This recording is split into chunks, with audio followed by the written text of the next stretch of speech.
Okay, traders, here we go. I am doing my trade recap for January 10th, and I love early trade recaps because that means I'm done. And I'm moving on with my day. I don't even sit around after I take a successful trade, or it doesn't matter where I win or lose. Um, I'm done early, so I'm happy. I apologize if you can hear the noise in the back. I got my kids up already. You know, they don't believe in sleeping in, so it is what it is. So here's my pre-market breakdown. If you don't know my process, I already made a video called my pre-market process. You can check it out so you understand what I do. Anyway, I was looking at 3 stocks this morning. One of them was TRIL, and it says, here's my game plan. Stock is a breakout at 340. It looks extended on the daily. That should be could be a short squeeze, depending on how shorts play. It currently sits at 350, 315 on the pre-market chart, and has fallen under VWAP. It has a ton of choppiness and support between 320 and 280. We'll put in an order to buy at 295 if it touches that area. If the area does not hold, then we'll wait for $2 range per hourly chart. Meaning, if it cracked the 295 range, then I would have just waited, okay, all the way down to 2. But really, I would have been in at 295. And that's what ended up happening. Okay, so here's the 15-minute chart. So you saw the daily. Looks a little extended. Look at this, man. This thing's been running, which is why I have my attention. This has been a great run in the last 20 days, if you will. And it's very extended because of yesterday's huge candle. But still, 340 is a breakout point. Here's the 15. This is what I was talking about. See, it's really consolidated between 280 and 320 or 330, that is. So I just kind of felt like, if you get anything that pulls back into here, it's going to be strong. This area will hold, and if it did not hold, if it breached that area, then the next place to buy for me would be down here at the $2 mark. Okay, knowing that people would try to buy it at 250, I would still wait for the $2 mark because that's real panic and that's real get me out of here. And then it gets down here, you got it on sale. So that was one stock. AC. Oh, sorry, timer. It means I got to drink my water. ACRS. Here was another one that was popping pre-market. Stock is gapping up on little news. It currently sits at 240 range. The pre-market chart shows that the best place to buy is around 215 area, with there being good support on the hourly chart at the whole number. Okay, we'll wait for crack down to the teens area, then willing to buy. Okay, so this one didn't garner a lot of my attention because TRIL was a breakout. Anytime you can play on a Friday, think about this. Friday breakout on a stock that's been running, that might be where your attention needs to be. So, I looked at this. It just wasn't impressive. But it's just choppy. It's just not. It's not one of the charts that I like to trade. But it was popping, so I just wanted to give it its due diligence. And then CERN, okay, was another one. It says stock is gapping up currently to the $5 range on equity proposal. I call that fake news. This is me getting my Trump on. Sometimes, man, people just be posting stuff on a Friday just to get a little buzz. I don't give a damn about no equity proposal. It's just a proposal. It doesn't mean anything has happened. So, it's like me saying, hey, man, I got a proposal to barbecue today. Well, shit, did I barbecue? Did anything happen? Well, it was just a proposal. That's all. So, wasn't really feeling this one. And you'll see the pre-market. I'll show you the pre-market too, why I was really not feeling it. It has support on the hourly at 432 and currently working under VWAP on the pre-market chart.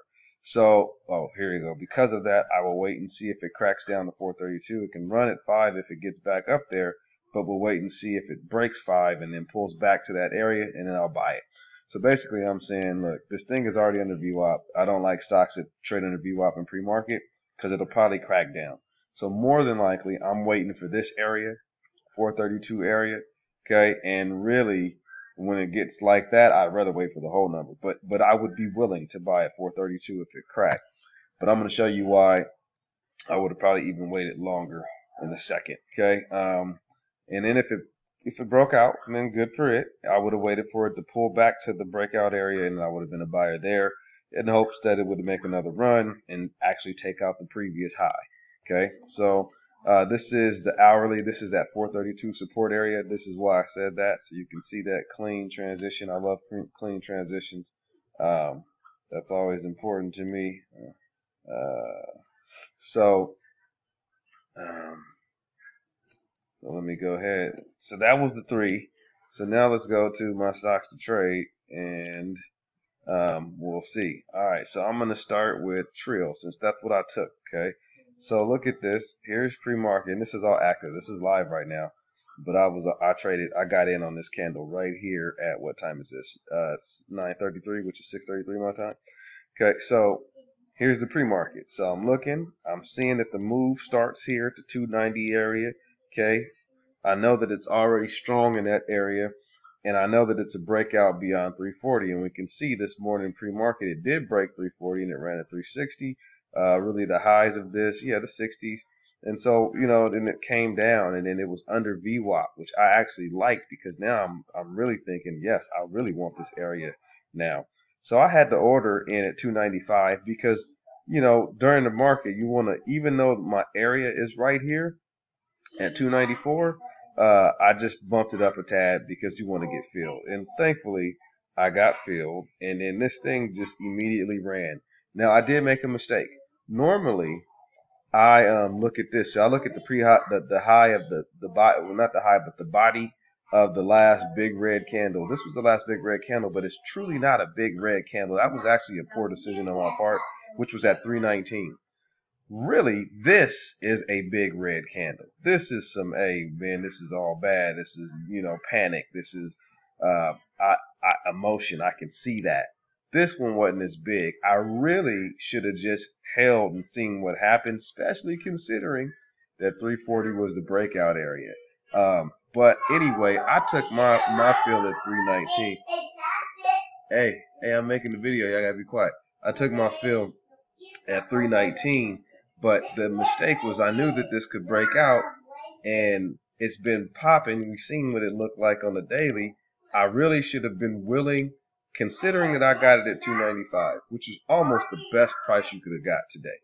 I should have been willing to wait and see, and at least see if it tested the pre-market highs and put an order in at 360. Would have probably gave me about a 22, anywhere between 22 and 25% win. And really, I wouldn't have held through all of this. I ain't gonna tell you no lie. I like to sell in the strength. But really, this area here, when it pulled up, that would have been anywhere between 30 to 35% win had I got it. But it doesn't matter because I profited. And so, my thing is, I'm still in this move. I told myself maybe about 11 trades ago, for the next 20 trades, I'm taking profit at 10% no matter what. Because I've spoken to this before. I often will get greedy, and then I've seen things pull back on me, and then I end up taking Malik. I'm trying to make a video. You have to be quiet. And then end up pulling back on me, and I ended up taking a 8% loser. And so I just said that never happened again. And so that's why I take my profits. Malik, listen, you gotta be quiet, man. I'm gonna be done in like 5 minutes. Just give me 5 minutes. Yeah, clearly he don't understand what being quiet means. So anyway, shit, I forgot. I sold it at 10%. I'm happy with it. I will make sure that next time when I'm ever dealing with a breakout and I can get something down here, that at least I would hold to the breakout point, which was 340. But on this pre-market chart, it showed 360. I would at least try to hold to that area because that makes sense. You can see it fake out, but it wouldn't matter to me if it faked out because I would have still had a great trade. This time you get 20% or more. It's hard to frown at that. It's hard to frown at 8% in my opinion, but to frown at 20, you're crazy. So that's what happened with that one. Okay, so let's go to other two stocks. I think it was CERN that was next. Okay, let's look at this one. Okay, so I said basically it was falling under 5 right at the pre-market. That was correct. Or it was just under VWAP. So the area to take the chance at on this stock is here, right? At $5. The problem with that is, one, it was too close to VWAP. 2, it had already been working down. And 3, look at this long candle. Just one big candle. I didn't like the way that felt. Plus, it wasn't a recent runner. I mean, I wasn't going to choose this over TRIL.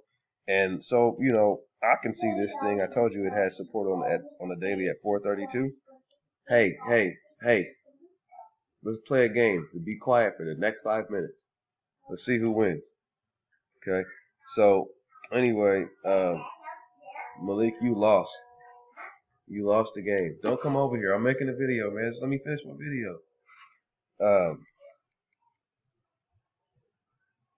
So anyway, I just kind of felt like this thing can crack, and ain't no telling where because there's no support or resist. I don't know where. I just know on the daily the closest support was at 432, but you look at this candle and it takes off at 350. So like, I just felt like it was too much indecision, uncertainty in that. Okay. Thank you, Camille. And then the next one is ACRS.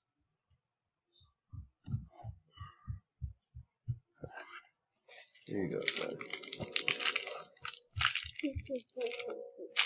Please go sit at the table. Thank you.